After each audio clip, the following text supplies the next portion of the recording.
Good evening everyone, welcome back to a new blog. কেমন আছো? তো শুনে কি উঠছে যাই না কেন, এখন ঘড়িতে বাজে হচ্ছে 7:15। আমি অফিস শেষ করলাম, এই 10 মিনিট 15 মিনিট হয়েছে অফিস শেষ করেছি।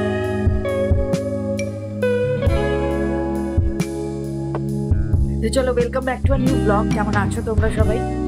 আশা করি তোমরা খুব ভালো আছো। আমি দেখো, আমার আবার বালুরঘাট যাওয়ার টাইম এসে গেল, কোথাও বেরোনো হয়নি। চলো একে একে শেয়ার করছি। আজ এখান থেকে সাথে নিয়ে ব্লগটা স্টার্ট করলাম। এর থেকে কিছু জিনিস আনিয়েছি, এখন একটুখানি চা বা কফি খাবো। অনেক অনেক কিছু কাজ আছে, আমি শেয়ার করছি আস্তে আস্তে। ব্লিঙ্কিট থেকে এই জিনিসগুলো আনিয়েছি, সেটা হচ্ছে ফার্স্ট হচ্ছে এটা কাঁঠালি কলা। কলাগুলো সব ভালো দিয়েছে কিনা কে জানে, ভালোই দিয়েছে মনে হচ্ছে, পরে দেখছি। আচ্ছা, টক দই একদম ফুরিয়ে গেছে। এটা তোমার শসা, একটা বাটার, একটা হচ্ছে তোমার সসেজ, এটা ক্যারট, পনির, আর একটা এই যে গুড নাইটের তেল। আর এটা পার্সেল এসছে মিন্ত্রা থেকে। এখন দেখছি এটা ট্রায়াল, কাজল অ্যান্ড যিশু সেনগুপ্ত। এটার সিজন 1টাও দেখেছিলাম, অ্যান্ড সিজন 2টা জাস্ট স্টার্ট করেছি, কাল থেকেই স্টার্ট করেছি। কালকে একটুখানি দেখা হয়েছিল, বেশি দেখা হয়নি। আজকে দেখছি। চলো তোমাদের সাথে পার্সেলটা শেয়ার করি, তারপর একটা কফি খাওয়ার আছে, প্রায় 8টা বাজতে যায়। আজকে প্রিয়া আসতে পারবে না, ভেবেছিলাম লাইভ আসবো, এখন রোজই মোটামুটি লাইভ আসছি। কারণ আমি সানডে আবার চলে যাচ্ছি বালুরঘাট, ফিরতে ফিরতে বৃহস্পতিবার, বুধবার। বুধবার ফেরার পরও আমার মিটিং ফিটিং থাকবে, তারপর তো দিওয়ালি পড়ে যাচ্ছে। তো ওই জন্য এখন মিস করছি না, কিন্তু আজকে প্রিয়া আসতে পারবে না, ওর মেয়ের শরীর খারাপ। পুজোর আগে অর্ডার করেছিলাম, আমার যতদূর মনে পড়ছে পুজোর পর এসছে। যাই হোক, ভালো লেগেছে, দেখেছি, সিলেক্ট করে নিয়েছি। একটা বেশ ভালো এসছে। আর মিন্ত্রার তো আজকে শুনলাম মিন্ত্রা ফ্লিপকার্ট নাকি এক হয়ে গেছে। যে ডেলিভারি বয়টা এসেছিল সে বলছে। আমি বলছি ফ্লিপকার্ট থেকে তো আমি কিছু অর্ডার করিনি, মানে ড্রেসেস আমি মিন্ত্রা থেকে মানে ফ্লিপকার্ট থেকে অর্ডার করে দিয়েছি। এটা অর্ডার করেছি।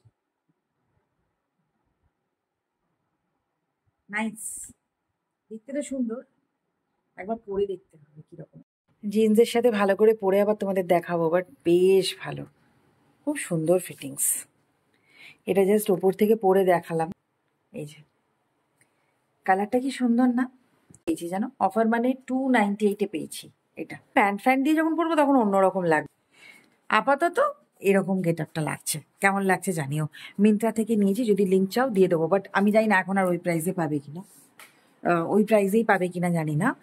এটা ড্রেসবেরি ব্র্যান্ডের আছে, এটা অ্যাকচুয়াল দাম ছিল 1730। এই যে, তবে আমি খুব একটা যে শপিং করি তা না, আমি জিন্স ফিন্সগুলো কিনি মিন্ত্রা থেকে, কিন্তু টপ ফপগুলো তো আমি আমার কালেকশন থেকে ম্যাক্সিমাম নিই। যা আমার কালেকশনে থাকে আমি সেগুলোর থেকে নিই।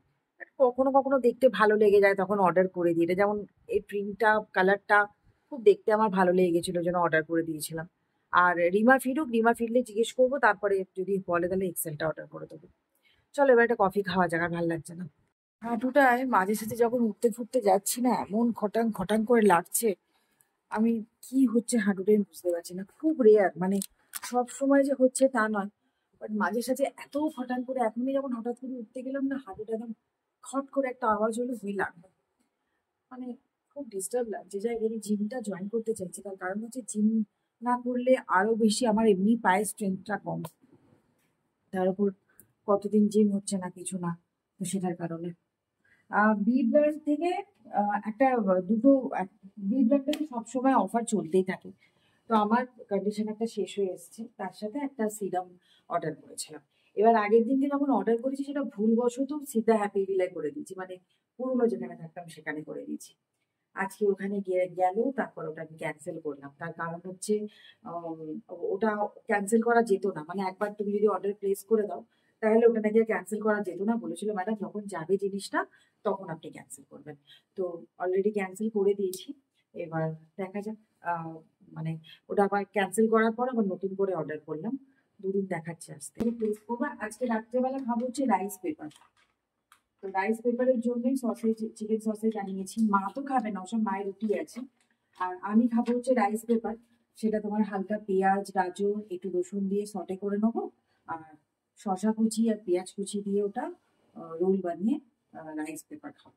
মোটামুটি জোগাড় করে রেখেছি, একটু দেখাই তোমাদের। এই যে ফার্স্ট হচ্ছে শসা পেঁয়াজটা কেটে রেখেছি, এটা র থাকবে। এটা স্যালাড হিসাবে আর কি নেবো, যেটুকুনি করবো আর কি সটে। এই যে এটা পিস পিস করে ছোট ছোট করে কেটে রেখেছি। এর মধ্যে কাঁচা লঙ্কা দেবো, সেটা দিইনি এখনো। গাজর, একটা গাজর আর একটা পেঁয়াজ। এটাকে চাকুটি করা থাকলে দেবে, রান্না করতে বেশি সময় লাগে। ওটা জাস্ট সটে করবো, আর রাইস পেপার তো শুধু জলে ডোবানো, ব্যাস। শাইনি যে কফি পাঠিয়েছিল তার একটা ডিব্বাই এখনো হাফও হয়নি। আমি তো একাই কফি খাই, অ্যাকচুয়ালি মা তো কফি খায় না। কফিটা বেশ স্ট্রং, জানো তো, খুব খুব ভালো কফিটা। এই যে ট্রাই করো, এটা হচ্ছে লিভিস্তা।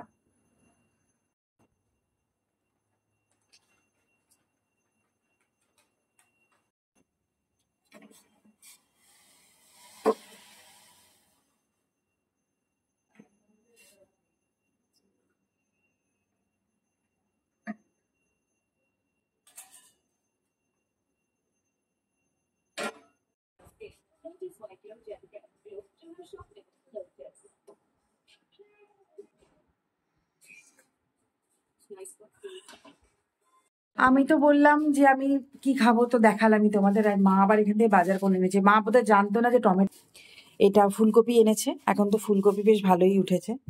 ফুলকপি, টমেটো আর আলু। আলু একদমই ছিল না। এবার টমেটো অনেক আছে, যাই না, মা হয়তো জানে না। এক গাদা টমেটো আছে, আর টমেটো এনেছে, বললো নাকি চাটনি করবে। এটাই জানি না। ও আমসত্ত্ব এনেছে, হ্যাঁ হ্যাঁ, তার মানে ওটা ভেবেই এনেছে। এখানে আমসত্ত্ব এনেছে, টমেটো আমসত্ত্ব চাটনি করবে বলে। একটু রসুন ফোড়ন দিয়েছি, দিয়ে ওগুলোকে পুরো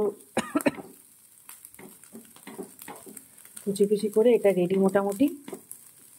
একটু রসুন ফোড়ন দিয়ে, মানে রসুন বাটা, আমার কাছে যেহেতু চপ করা রসুন ছিল না, রসুন বাটা দিয়ে এই গাজর, পেঁয়াজ আর কাঁচা লঙ্কা কুচিটাকে হালকা একটুখানি নাড়াচাড়া করে সসেসগুলো দিয়ে, অল্প একটু নুন, গোলমরিচ গুঁড়ো, অল্প একটু ভিনিগার, আর লাস্টে একটু চিলি ফ্লেক্স বলছি, অরিগ্যানো, একটু অরিগ্যানো দিয়ে নামিয়ে নেবো। কারণ গোলমরিচও দিয়েছি, কাঁচা লঙ্কা কুচিও দিয়েছি, ভালো বেশ ঝাল ঝাল হবে। দিয়ে দিচ্ছি একটু অরিগ্যানো। অরিগ্যানোটার গন্ধটা বেশ ভালো হয়, বেশ গন্ধটা ভালো ছাড়ে। এখন দেখছি ইন্দু 3, ইন্দুর যে তিন নম্বর সিজনটা এসছে। অ্যাকচুয়ালি ইন্দু এত দেরি করে এসছে, আমি প্রথম দুটোই ভুলে গেছি। তবে যত দেখছি তত মনে পড়ছে, কারণ এই একই সিজন আবার আমি দেখি দেখি না তা নয়। হইচইতে এরকম অনেক সিজন আছে যেগুলো আমি দুবার তিনবার করে দেখি। যেমন আস্তে লেডিস, তারপরে বোধন 2, একেন বাবু তো ছেড়েই দাও, একেন বাবু তো সবসময় দেখি। চলো, আমার রেডি হয়ে গেছে, এবার খাবারটা খাই। এই যে আমার রাইস পেপার, আমি এই রাইস পেপারটা ইউজ করি। এটা ব্লিঙ্কিট থেকেই আনানো। তোমরা কোনটা ইউজ করো জানাবে। রাইস পেপার ফার্স্ট তো জলে, মাও রাইস পেপার খেতে ভালোবাসে, কিন্তু মা তো চিকেন খায় না। মাকে বললাম তুমি পান্তুয়া দিয়ে খেতে পারতে রাইস পেপার, কারণ মা তো চিকেন টিকেন ওসব কিছু খাবে না। মায়ের খাওয়াও হয়ে গেছে, মা জলের বোতল নিয়ে শুতে চলে যাচ্ছে। চলো, আমার রাইস পেপার ভেজানো হয়ে গেছে। চলো, ফার্স্টে তো সসেজের যেটা বানালাম, এত ভালো খেতে হয়েছে, কি ঝাঁজ হয়েছে একটা। এর সাথে দিচ্ছি হচ্ছে শসা আর পেঁয়াজ আলাদা। এবার এটাকে ফোল্ড করে জাস্ট,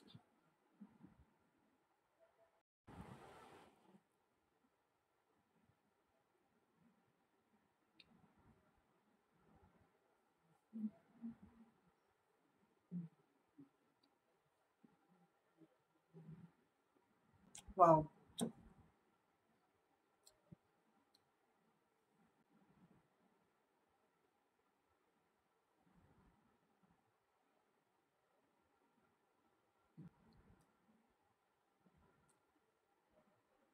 যারা কখনো ট্রাই করনি তারা একবার ট্রাই করো,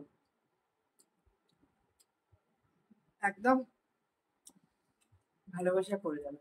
এত ভালো টেস্টি খেতে হয়, মাও ভালোবাসে এটা। কিন্তু যখন সসেজ বলে মার ভয়তে কিছু বলতে পারছে না। তাও মাকে বললাম যে পান্তুয়া বা মিষ্টি দিয়ে তুমি খেতে পারো। মা রুটি খেয়ে নিল। তুমি ভেলি ফুড দিয়েও খেতে পারো, মানে আখের গুড়। ওই শসা পেঁয়াজ দিয়ে খেতে পারতে। খাও না, একটা খাও। 11:30 বাজে, খাওয়া দাওয়া হলো, ভালোই খেলাম, সুন্দর খেলাম। খেয়ে খেতে খেতে একটু মাঝে মধ্যে, আর আমি একটু ডিফারেন্ট টাইপের খাবারই পছন্দ করি। কয়েকদিন এক টাইপ খেয়ে নিয়েছিলাম, সেটা আলাদা ব্যাপার। আমার রুটিটা যেমন একদম সহ্য হয় না, মানে এখন রাত্রিবেলা রুটি খেলে না আমার প্রচন্ড, মানে পেটটা, মানে আমি বুঝতে পারি, আমি খুব ভালো ডাইজেস্ট করতে পারি না, কিন্তু ভাতটা আমার ভালো ডাইজেস্ট হয়। চলো আজকে তাহলে এই পর্যন্তই। সবাইকে এক জায়গায় যাওয়ার ব্যাপার আছে, কাল সকালবেলা বেরোবো, কাল তো ছুটি, কাল তো শুক্রবার, তো কালকে বেরোনোর ব্যাপার আছে, তো চলো তোমাদেরকে সাথে নিয়ে যাব।